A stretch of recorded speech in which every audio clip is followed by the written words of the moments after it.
അനുകമ്പാ ദശകം. ശ്രീനാരായണ ഗുരു സാമൂഹിക പരിഷ്കർത്താവും തത്വജ്ഞാനിയും നവോത്ഥാന നായകനും കവിയും സന്യാസിയുമായ ശ്രീനാരായണ ഗുരു രചിച്ച കൃതിയാണ് അനുകമ്പാ ദശകം. അവനവൻ ആത്മസുഖത്തിനാചരിക്കുന്നവ അപരന് സുഖത്തിനായി വരേണം. ഒരു ജാതി, ഒരു മതം, ഒരു ദൈവം മനുഷ്യന്. മതമേതായാലും മനുഷ്യൻ നന്നായാൽ മതി. വാദിക്കാനും ജയിക്കാനുമല്ല, അറിയാനും അറിയിക്കാനുമാണ് വിദ്യ. ഇത്തരത്തിലുള്ള മഹത് വചനങ്ങളിലൂടെ ജനങ്ങളെ ആകർഷിച്ച വ്യക്തിയാണ് ശ്രീനാരായണ ഗുരു.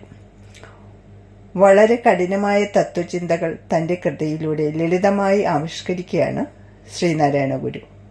ദാർശനിക കൃതികൾ, പ്രബോധന കൃതികൾ, ഗദ്യകൃതികൾ, തർജ്ജമകൾ, സ്തോത്രകൃതികൾ എന്നിങ്ങനെ 60ഓളം കൃതികൾ ശ്രീനാരായണ ഗുരു രചിച്ചിട്ടുണ്ട്. ശ്രീനാരായണ ഗുരു 1924 രചിച്ച കൃതിയാണ് അനുകമ്പാ ദശകം. ഇത് ഒരു പ്രബോധനാത്മക കൃതിയാണ്. വിയോഗിനി വൃത്തത്തിൽ രചിച്ച ഈ കൃതി 10 ശ്ലോകങ്ങൾ അടങ്ങിയതാണ്. ശ്രീനാരായണ ഗുരുവിന്റെ പ്രധാന കൃതികളിൽ ഒന്നാണ് അനുകമ്പാ ദശകം. അനുകമ്പ എന്നത് കരുണ, ദയ എന്നിവയെ സൂചിപ്പിക്കുന്നു. ഒരു പീഡ എറുമ്പിനും വരുത്തരുതെന്നുള്ള അനുകമ്പയും സദാ കരുണാകര നൽകുകൊള്ളിൽ നിൻ തിരുമൈ വിട്ടകലാതെ ചിന്തയും.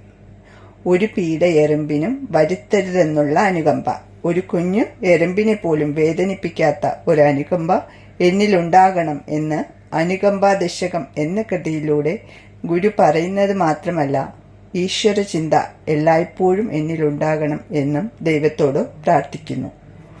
എല്ലാ ജീവജാലങ്ങളോടും സ്നേഹവും കരുണയും അനുകമ്പയും കാണിക്കുകയും ദൈവസ്മരണ നമ്മളിൽ എപ്പോഴും നിലനിർത്തുകയും വേണമെന്ന് ഈ ശ്ലോകത്തിലൂടെ ഗുരു ദൈവത്തോട് അപേക്ഷിക്കുന്നു. എല്ലാ ജീവജാലങ്ങളിലും ഈശ്വരനെ കാണാൻ ശ്രമിക്കുന്നതിലൂടെ മാത്രമേ നമുക്ക് കാരുണ്യവും അനുകമ്പയും മറ്റ് ചരാചരങ്ങളോടും ഉണ്ടാവുകയുള്ളൂ. സ്നേഹവും അനുകമ്പയും ഇല്ലാത്തടത്ത് നമുക്ക് കൂടുതൽ സമയം നിലനിൽക്കാൻ കഴിയില്ല. ജീവിതത്തെ അർത്ഥവത്താക്കേണ്ടത് നമ്മൾ തന്നെയാണ്. ജ്ഞാനമില്ലാത്തിടത്ത് ദുഃഖം വന്നു ചേരും. മറ്റുള്ളവരോട് അനുകമ്പ കാണിക്കുന്നത് ഒരു വ്യക്തിയുടെ മനസ്സിനെ ശുദ്ധീകരിക്കുകയും ആത്മീയമായി ഉണർത്തുകയും ചെയ്യുന്നു. സ്വാർത്ഥത, അജ്ഞത, അഹങ്കാരം എല്ലാം സ്നേഹവും അനുകമ്പയും കൊണ്ട് മാറ്റിയെടുക്കാം.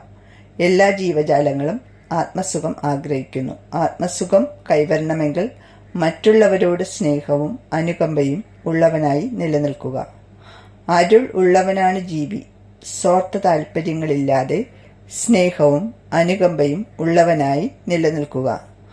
അരുൾ, അൻപ്, അനുകമ്പ ഇവ മൂന്നിന്റെയും തത്വം ഒന്നുതന്നെയാണ്.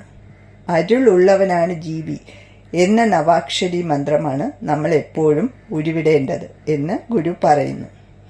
അങ്ങനെ ജപിക്കുന്നതിലൂടെ നമ്മൾ എപ്പോഴും അനുകമ്പയുള്ളവരായി തീരുന്നു.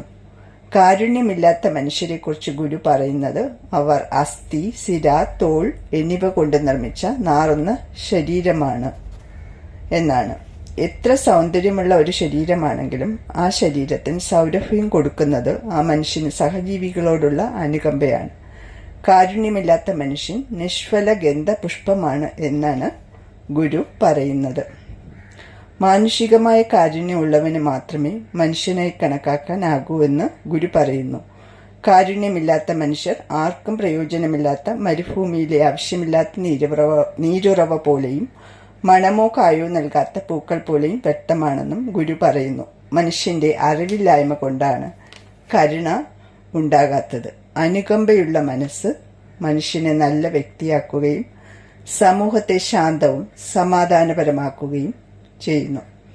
ജാതി, മതം, വർഗം എന്നിവ കാണിക്കാതെ സകല ചരാചരങ്ങളോടും കാരുണ്യം കാണിക്കുന്നതാണ് യഥാർത്ഥ അനുകമ്പ എന്ന് വ്യക്തമാക്കുന്ന മഹത്തായ കൃതിയാണ് അനുകമ്പാ ദശകം.